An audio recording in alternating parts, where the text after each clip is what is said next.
اللہ نے حکم ارشاد فرمایا، قل، اے محبوب پیارے آپ ارشاد فرما دیں، هو اللہ، فرمایا وہ اللہ ہی تو ہے، اس کائنات کے نظام کو بنانے والا، اس کائنات کے نظام کے چلانے والا، اور اس کائنات میں جتنی چیزیں بھی ہیں ان تمام کو زندگی کی نعمت سے سرفراز کرنے والا۔ کافر لوگوں کی بے شمار مثالیں تھیں، بے شمار اقسام تھی کفر کی۔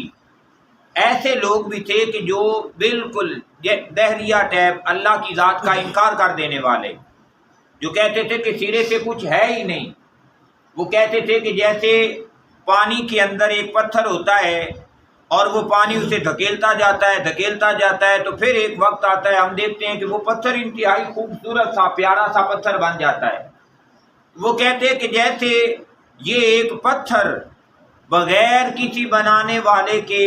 خوبصورت حسین تراش خراش کے بن گیا ہے، ایسے ہی ساری کی ساری دنیا بھی خود ہی ایک دھماکے سے بن گئی ہے، کوئی بنانے والا نہیں ہے۔ لیکن انہیں پھر بتایا گیا کہ دیکھیں جیسے بے شمار چیزیں ایسی ہیں کائنات میں، ہم دیکھتے ہیں کہ ان کے پیچھے کوئی نہ کوئی بنانے والا۔ آج کے دور میں اگر ہم ہاتھ پہ پہنی ہوئی گھڑی دیکھیں، یہ تو لگتا ہے کہ شاید پتھر کو صرف پانی نے دھکیل کے بنا دیا ہے، لیکن کبھی خیال آیا کہ یہ گھڑی بھی بنانے والے کے بغیر بن سکتی ہے؟ پنکھا ہوا دے رہا ہے تو کوئی صاحب عقل اور صاحب شعور بندہ یہ بات کہے گا کہ نہیں بھی یہ پنکھا خود بخود ہی بن گیا ہے؟ تو میاں جب یہ چھوٹا سا پنکھا خود بخود نہیں بنا، جب یہ گھڑی اپنے آپ نہیں بنی، ایسے ہی استعمال کی ساری چیزیں ان کے پیچھے کوئی نہ کوئی بنانے والا ہے۔ تو میرا اللہ ارشاد فرما رہا ہے جب تمہارے استعمال کی چیزیں ان کے بنانے والا پیچھے موجود ہے تو یہ ساری کی ساری کائنات کیا خود بخود ہی بن گئی ہے؟ ایسے ہی تو وہ بنانے والا کون ہے؟ فرمایا هو اللہ، وہ اللہ ہی کی ذات ہے جس نے یہ کائنات کے تمام تر نظام کو بنایا ہے۔ پھر کچھ کافر ایسے بھی تھے جو اللہ کو مانتے تھے کہ اللہ ہے جس نے کائنات بنائی ہے، جس نے کائنات کا نظام بنایا ہے، لیکن وہ کہتے کہ اللہ کے ساتھ کچھ اور بھی ہیں جو کائنات کا نظام چلا رہے ہیں، اللہ کی ہیلپ اور اللہ کی مدد کر رہے ہیں اس کائنات کو چلانے میں، اس کائنات کو سنبھالنے میں، اس کے نظام کو آگے بڑھانے میں۔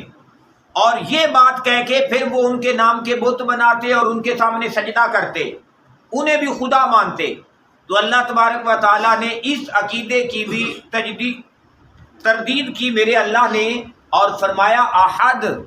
کہ یہ جو بات ہے نا کہ اس کے ساتھ کچھ اور بھی ہیں جو اس کے معاون ہیں، مددگار ہیں، اور تم انہیں سجدہ کرتے ہو، فرمایا وہ بھی سب جھوٹ ہے۔ احد، اس کائنات کے نظام کو بنانے والا بھی ایک ہے اور اس کے نظام کو چلانے والا بھی ایک ہے، لیکن جو اس نے ڈیوٹیاں جیسے فرشتوں کو عطا کر رکھی ہیں، جیسے ایک فرشتے حضرت جبرائیل امی ہیں، ان کی ڈیوٹی اللہ کا پیغام اللہ کے نبیوں تک پہنچانا تھا۔ پھر ایک فرشتے ہیں جن کے ہاتھ میں اللہ تبارک و تعالیٰ نے موت کا نظام دے رکھا ہے، یہ جو ملک الموت ہیں۔ پھر ایک فرشتے ہیں جن کے ہاتھ میں اللہ نے بارش کا نظام دے رکھا ہے۔ تو یہ تمام تر نظام جو اللہ تبارک و تعالیٰ نے اپنے فرشتوں اور اپنے مخصوص بندوں کے ہاتھ میں دے رکھا ہے، یہ اس کی شان کے اظہار کے لیے ہے۔ ان کو بھی سجدہ کرنا حرام ہے یا انہیں بت بنا لینا ان کا یہ کفر ہے۔ تو اللہ تعالیٰ نے ارشاد فرمایا وہ جن کے تم نے بت بنا رکھے ہیں اور جنہیں خدا سمجھ کے ان کے حضور بھی جھکتے ہو، فرمایا وہ سب جھوٹ ہے، اللہ کی ذات ایک ہی ذات ہے۔ پھر ارشاد فرمایا اللہ الصمد، وہ اللہ الصمد، وہ بے نیاز ہے، وہ محتاج نہیں ہے اس نظام کو چلانے میں کسی کی مدد کا محتاج نہیں ہے، وہ بے نیاز ہے، وہ کھانے سے بے نیاز ہے، وہ پینے سے بے نیاز ہے، وہ اونگنے سے بے نیاز ہے، کسی کی مدد اور ہیلپ سے وہ بے نیاز ہے۔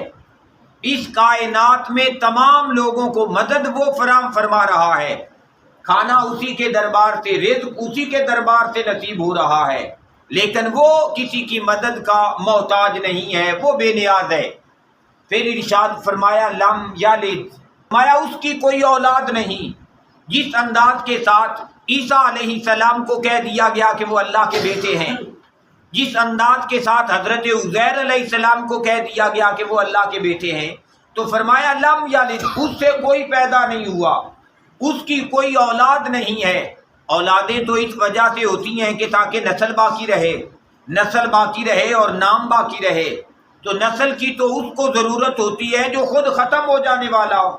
باپ نے فوت ہونا ہے تو نسل کی ضرورت ہے، دادے نے فوت ہونا ہے تو اسے آگے نسل کی ضرورت ہے۔ تو اللہ تو ایسا ہے جو ہمیشہ سے موجود ہے اور ہمیشہ باقی رہے گا،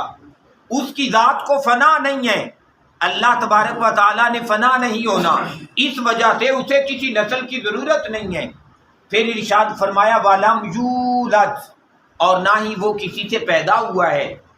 نہ ہی وہ کسی سے پیدا کیا گیا ہے، وہ کسی سے پیدا بھی نہیں ہوا، یعنی اس کے اوپر بزرگوں کا سلسلہ بھی نہیں ہے، وہ ہمیشہ سے موجود ہے، ہمیشہ رہے گا۔ وہ لوگوں کو بزرگ عطا کرنے والا ہے، وہ لوگوں کو اولادیں عطا کرنے والا ہے، اور اس کی کوئی اولاد نہیں ہے۔ اس طرح کے عقیدے بھی رکھنا کہ اللہ تین ہے، اور کہنا حضرت مریم بھی ایک الہ ہے اور حضرت عیسیٰ بھی ایک الہ ہے اور اللہ بھی ایک اللہ ہے اور الہ ہے، تو یہ بھی فرمایا کفر ہے اور یہ بھی شرک ہے،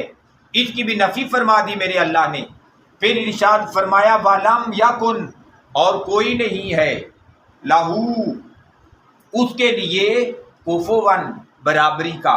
اس کی برابری کا اس کائنات میں کوئی بھی نہیں ہے۔ جیسی رحمتیں میرے اللہ کی ہیں ایسی کسی کی رحمت نہیں ہے،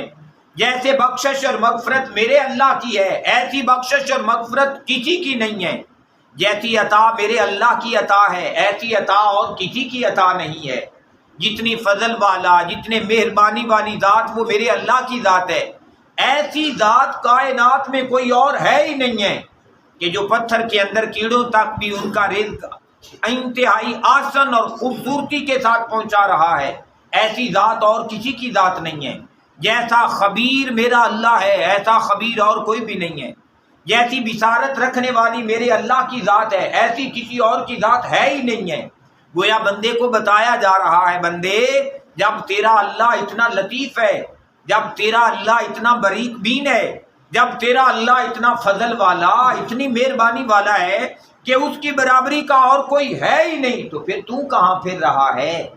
پھر ان لوگوں کے اس دنیا کے جنجل سے تھوڑا باہر نکل، اپنا تھوڑا وقت اپنے اس اللہ کے لیے نکال، اس کے دربار میں جھک۔ پہلے بھی عزتیں انہیں ہی نصیب ہوتی رہیں جو اللہ کے دربار میں جھکتے رہے،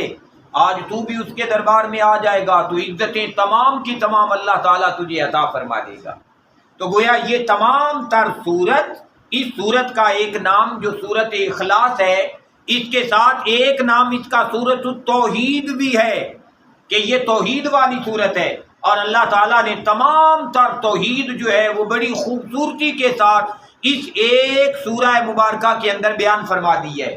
لیکن یاد رکھنے کی ایک بات اور بھی ہے کہ یہ سورۃ التوحید ہے، لیکن اس کا جو پہلا لفظ ہے وہ ہے قل، اس کا معنی ہوتا ہے کہہ دینا، اس کا معنی ہوتا ہے فرما دینا، اور بعض مفسرین کرام نے اس کا ترجمہ کیا ہے عرض کرنا، کہ اللہ تعالیٰ نے فرمایا اے محبوب تو عرض کر، اور عرض کس سے کی جائے گی؟ گویا عرض کی جائے گی اللہ تبارک و تعالیٰ کے دربار سے۔ اللہ چاہتا یہ ہے کہ میرا بندہ، میرا محبوب میرے دربار میں عرض کرے هو اللہ احد، کہ میں اللہ ایک اللہ ہوں۔ یہ میرا محبوب فرمائے کہ حمد تعریف ہے اللہ کی، اور فرمایا حمد کرے میرے محبوب کی ذات، اور محمود بن جاؤں میں اللہ کی ذات، کیونکہ اللہ محمود ہے، لوگ اس کی حمد کرتے ہیں، لوگ اس کی ثنا کرتے ہیں۔ گویا جب یہ نسبت اللہ کی طرف ہوگی پھر ترجمہ ہوگا قل کا کہ اے محبوب آپ عرض کیجئے، لیکن اگر اس کی نسبت ہوگی جہانوں کی طرف، دنیا والوں کی طرف، پھر حکم ہوگا اے محبوب آپ ارشاد فرما دیں، اے محبوب آپ ارشاد فرما دیں کہ وہ اللہ ایک ہے۔ گویا توحید کی صورت ہے، اور پہلا لفظ ہے محبوب تو ارشاد فرما دے۔ گویا اللہ تعالیٰ فرمانا یہ چاہتے ہیں کہ لوگوں توحید بھی اسی بندے کی قبول ہوگی جس نے نسبت مصطفیٰ سے اپنی توحید کو قبول کیا ہوگا، جس نے حضور کے تعلق سے، حضور کے رابطے سے توحید کو قبول کیا، اس کی توحید قبول ہے، اور جس نے نبی کے تعلق اور رابطے کو چھوڑ دیا اس کی توحید بھی قابل قبول نہیں ہے۔ گویا اللہ تبارک و تعالیٰ کے دربار میں مقام رسالت اتنا بلند ہے کہ میرا اللہ توحید بھی اسی بندے کی قبول کرتا ہے جو مصطفیٰ کریم صلی اللہ علیہ وآلہ وسلم کے راستے پہ چلتا ہوا توحید کی قبول کا اعلان کرے۔ اللہ تبارک و تعالیٰ سے دعا ہے کہ میرا اللہ ہمیں قرآن کا فہم بھی عطا فرمائے اور قرآن کے بتائے ہوئے طریقے کے مطابق زندگیاں بدلنے کی توفیق بھی نصیب فرمائے۔ اللہ